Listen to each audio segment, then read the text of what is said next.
What happened with me with this film? So I accepted the film and I was really excited to take this, and I loved the idea, and I was reading it, and I gotten probably 2 weeks into my preparation for the film, and my father was diagnosed with cancer. And I was like, first it stunned me, and then it was the magical work of the universe. I could not believe that this was the film I was working on, and I was, forced to face, my father's mortality. So it was rough for about a week, and I got it together, and I decided that we would use the process of the character who was suffering a loss, and I would share my preparation with my father. And so we just started talking about love, time, and death. And it was some of the most open and powerful conversations that we'd ever had. And they gave him 6 weeks. And he lived for 4 months. So about 3 months into the 6 weeks, I go to see him one day and he said, "Man, this shit is embarrassing." And I said, "What, Dad?" He said, "Man, you tell everybody you're gonna be dead in 6 weeks. 3 months later, you still hanging around." Miss that, Dad. Yeah, I know, right? But it was so beautiful, and we got to a place that we were talking open and comedically and really. I think I was able to embody the ideas of the loss and also the redemptive quality of the pain. The loss is bound to joy. Like pain and suffering are bound to joy. The being able to survive something is actually a big part of being able to find that next wave of joy. You appreciate smaller things, right? Like, it was so magnificent for me.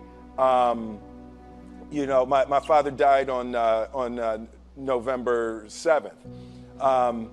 But it was so powerful for me to be cleansed of box office. Like, I don't need the box office to be huge on this film. I don't need to win any awards. I just don't care. It was the film that I worked on that I was actually able to comfortably and beautifully say goodbye to my father. And I hope that this film embodies a bit of that, so other people who are experiencing things like that will be able to use it in that way, and it can potentially be helpful and help someone else. So it was powerful to be cleansed of the foolishness of the game of numbers and awards and all of that type of stuff, to actually be able to create a piece of art that legitimately I just want people to see and hope it can be helpful and transformative in their lives. You're talking about perspective. Perspective, absolutely, yes. Yes. How much does fear play into preventing us from grasping perspective, though? Oh no, fear is everything. Yeah, like if there was one concept that I would suggest to people to take a daily confrontation with, is fear. The problem with fear is that it lies, right? So fear tells you, hey, if you say that to that girl, she's gonna know she has you, and she'll never really be attracted to you if she knows how much you attracted to her. Yeah. Don't say that. No, how we get her is when she walks by, ignore her. Right, it's a smooth, it's like pop it on your shoulder. Fear tells you dumb shit like that, right? So for me, the daily confrontation with fear has become a real practice for me since about three years ago. I went skydiving in Dubai, right? And skydiving is a really interesting confront with fear, right? So I gotta stand up. I'm sorry, I gotta stand up. All right. So all your friends, what happens, you go out, sorry, I dropped my thing. Yeah. So what happens is you go out the night before and you take a drink with your friends and somebody says, yeah, we should go skydiving tomorrow. And you go, yeah, we'll go skydiving tomorrow, yeah, and you go, yeah, and everybody goes, yeah, right? And you go home you by yourself, you're like, right? You're like, well, I mean, they was drunk too. Right, so maybe they not, maybe, I mean, we don't have to go, we don't have to do it. So then that night you're laying in your bed and you just keep, and you're terrified, you keep imagining over and over again jumping out of an airplane and you can't figure out why you would do that, right? And you're laying there and you have the worst night's sleep of your life, but you still have the hope that your friends were drunk, right? So you wake up the next day and you go, down and you say where you were going to meet and everybody's there. You're like, oh, shit. All right, cool, right? So you get in the van and you don't know that your friends had the same night that you had because they're pretending like they didn't. They're like, yeah, man, my uncle's a Navy SEAL and, this is going to be great. I've been looking forward to this. And you're like, oh, my God. And your stomach is terrible. You can't eat and everything, but you don't want to be the only punk who doesn't jump out of this airplane. So you get there, and then you have this safety brief. And you're standing there, and the guys will tell you, well, if the chute doesn't open, what's going to happen is why the hell, what could happen? That the chute wouldn't open, right? So you do a thing, and what you do is your first jump, you're attached to a guy who is going, he's going to walk you out. So you go, and you get there, and there's an airplane, and nobody's stopping. Everybody's still going. So you get onto the airplane and you're sitting there and it's extra because you're sitting on some dude's lap, some stranger. You're sitting on his lap. And it's like, you're trying to make small talk. Yeah, man. So you be jumping with people all the time, huh? Right? So, and then you just want to make sure, you got kids, right? You got people you need to see, right? You just want to make sure he's serious, right? So you get in there, so everything's normal. So you fly and you go up to 14,000 feet, and you notice there's a light. It's red and it's yellow and green, right? So right now the light's red. So then you start thinking at some point the light's going to go green, but you don't know what's going to happen, right? And you wait and it goes yellow and the light goes green and somebody opens the door, and in that moment you realize you've never been in a freaking airplane with the door open. Right? Terror. Oh, sorry, I'm spitting.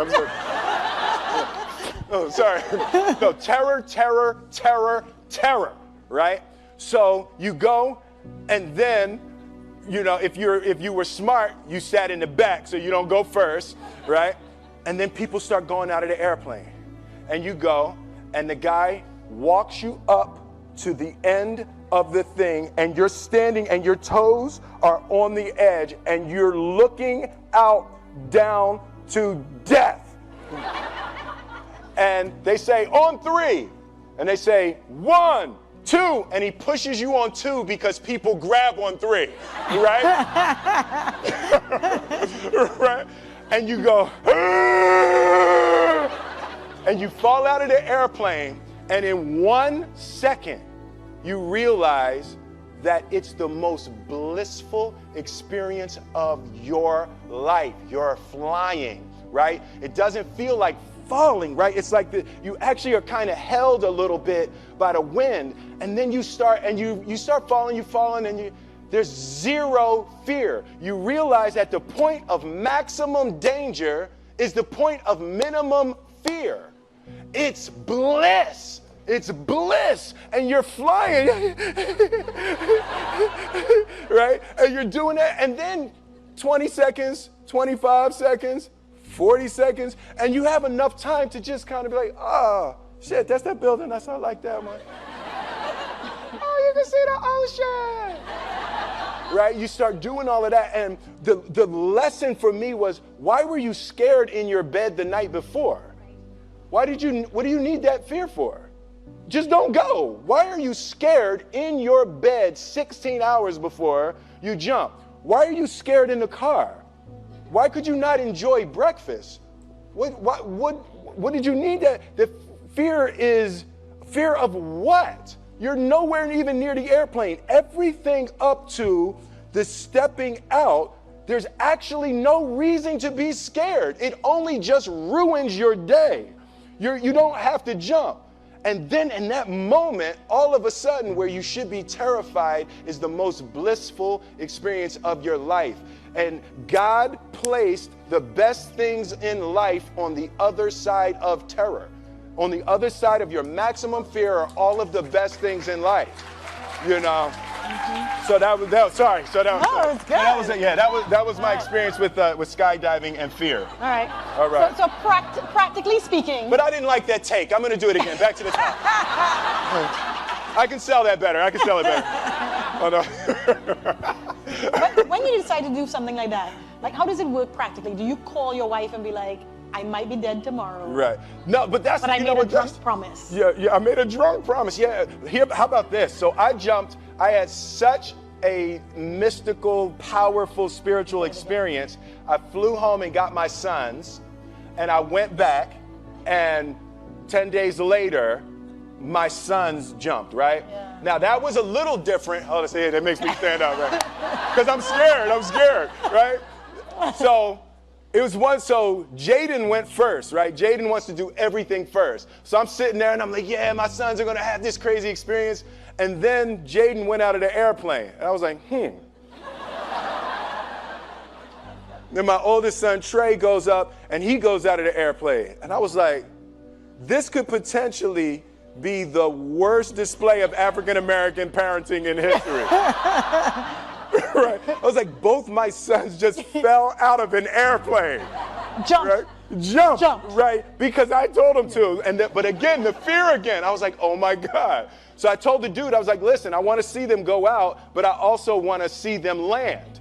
And he's like, no, it's cool. So this time we went out and we did the straight bullet, and I just went straight down past them. Right? I was like, and he's like, good. Right, did the bullet straight past, pulled the chute late. Oh, sorry, this makes me spit. I'm sorry. Pulled the chute late, landed, and then videoed them coming down. But it was like, they had the same thing, the same experience with the fear. But that I'm telling you, the confrontation with fear is an absolute magical way of facing the things we have to do in this life. You know, forget security, live for experience. All right. Now, you say you learned that 3 years ago. Yeah. Amazing. Mm-hmm. What about the small things that we get afraid about, right? Mm-hmm. So you are the funny guy, mm-hmm. and you come along and everybody expects to be entertained in summertime, right? Are you ever afraid that you're like, you know what, today I'm really not feeling Jazzy Jeff. Like I'm just, I don't want to be that guy today. So this whole movie, you were not that guy. Not that guy, right, yeah. Do you have fear of that, of like disappointing people? Because like, you're supposed to be funny and cool. Yeah, you know, the thing, that's been one of the major confronts for me in my life over the past 3 or 4 years. Like, Will Smith is an idea. Right? So there's parts of that's me, but that character from The Fresh Prince of Bel-Air was who I was 26 years ago. I love it. You see? They love it, right? Exactly. You people are this man's crack. Okay? He's talking about evolving, like moving on, and you're like, Fresh Prince! That's what we want to hear about! You know, so but that's the thing, to be able to boldly be able to move and grow and create and hope that the things that I'm able to deliver at this point. I was 20 doing the Fresh Prince, so I'm 48 now. So it's a really different time in my life. Yeah, that got less of a cheer. Yeah, like woo! They're like, tell us what that's like. Yeah, I know, right? Yeah. Yes, girls, yes. But yeah, do you have a fear of being completely who you are? Because it may disappoint some people, just want to see that 28-year-old. Yeah. No, I definitely have difficulty with that. There's a certain when you've created things that are so iconic, it becomes healing for people. Nostalgia is healing. To the Fresh Prince theme is healing to hear that, and it just harkens back to a time and a feeling and an energy, that is a beautiful way to help relieve some little touch of suffering, So when people see me or the Fresh Prince, and even during that time, the movies that I made while I was making the Fresh Prince, so it was the Fresh Prince during the winter, and then the summers were Bad Boys, Independence Day, Men in Black, So it was like it really captured a time. So it's very difficult. I wouldn't have it any other way. I love being able to make people smile and cheer, over that. But I also am going to boldly go to new creation. Even something like the decision. I had the 2 screenplays in front of me for the Independence Day 2 and for Suicide Squad. So I had to choose between the 2 of those. And even the choice of going to Suicide Squad, nothing about the qualities of the movies, but the choice of trying to go forward versus clinging and clawing backwards, So I do want to aggressively go forward and do new things and create and hopefully be able to stumble upon a new heyday. Mm-hmm. Amazing. Now you have an incredible cast. Oh God, yes. In this movie. How does that happen too? Like, how do so many big stars decide, this? And then how does that work between you all? It's the ideas, the screenplay. Alan Loeb, the screenwriter, he just wrote a brilliant screenplay. Everyone related to the ideas of love, time, and death as powerful tools to try to put your life back on track. So everyone related to the journey. But it's, I mean, look at that group. That's like ridiculous. That's like a superhero movie. Yeah. So did your father get to see any of it? No, he came to set once, but he didn't get to see the film. And y'all were close? Yeah, we were very close. Yeah. My father. When I put my life together and I look at my father, my mother, and grandmother were the most influential people in my life. And in my mind, when I draw it, I always draw a triangle. And my father was the base, and my mother was the left side, and my grandmother was the right side. And I always put discipline as the bottom. My father, hard work, discipline, endurance was really the foundation of creating my life. And my mother was education, and my grandmother was love. So, the combination of that discipline, education, and love was a... You know what? I'm really grateful for you sharing with us that part of you, and also the struggle with his death, because the other thing is that we live in a time where people show these curated sides of them. Because I think of the same fair. Yeah. Right? You just want to be this piece. Absolutely. Not all the rest of it, but you struggle. Nobody wants to hear all of that, It's Facebook. Come on, let's have fun. Yeah. So we tell her, dude, it's a bummer your dad's gone. Nobody here speaks like that, right? You're like, oh, come on, brother. It's a bummer your father's gone.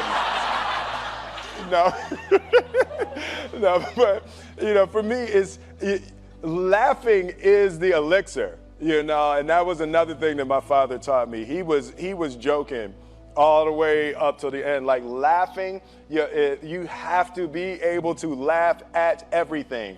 And for me, the beautiful part is that's my natural color on the spectrum. I naturally go to comedy, and when I'm looking at something, I'm always trying to find why that's funny.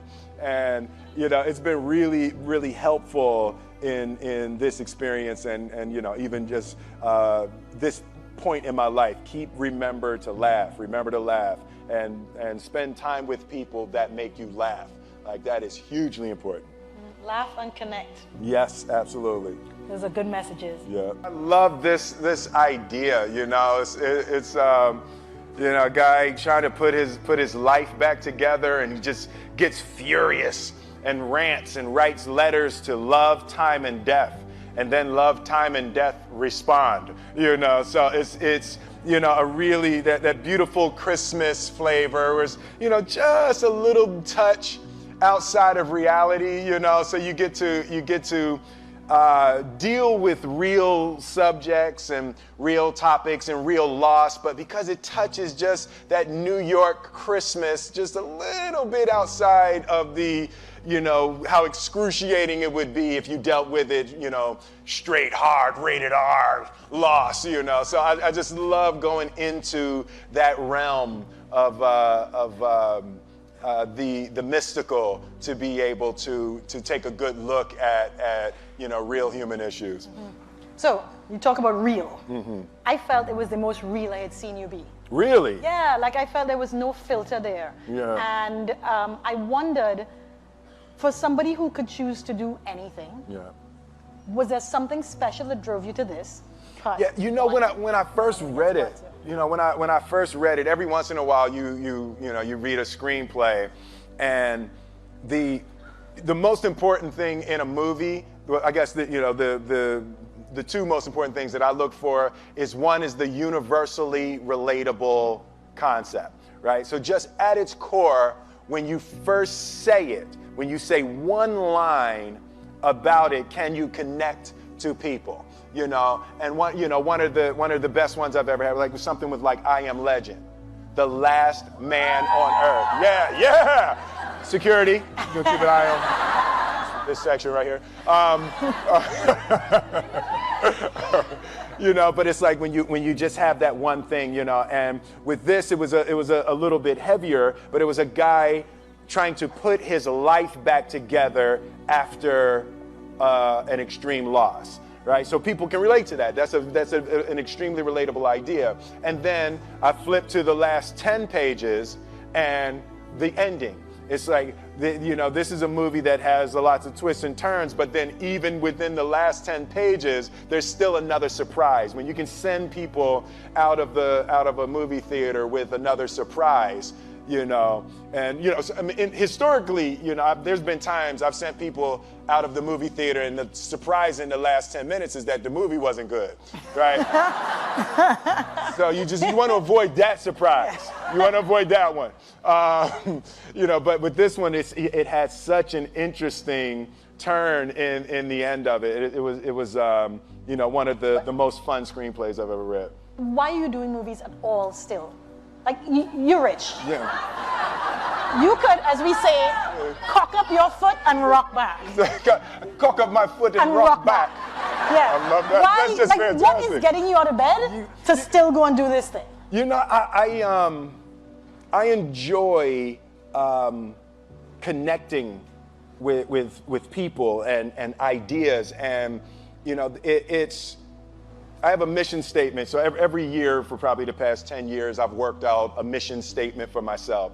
And for the last few years, the mission statement has stayed the same, and it's been improve lives, right? So when I go into something, I'm looking for how the quality of this piece could potentially improve lives. But it's all along the way. It's when you make the movie and how you're interacting with people in the process. And the concept of improving lives runs through the center of everything I do. And then I realized that the way to improve lives is to continually improve yourself, right? So with that, every morning when I get out of the bed, I haven't fixed everything in the world yet, so there's always something to do. And in this film, I read an interesting quote for the Siddhartha Gautama, the Buddha. He said that good people have to get out of the bed every day and try to empty the ocean with a ladle, right? And I thought that was, I knew that was profound, and I paused for a second, and I said, all right, what the hell is a ladle, right?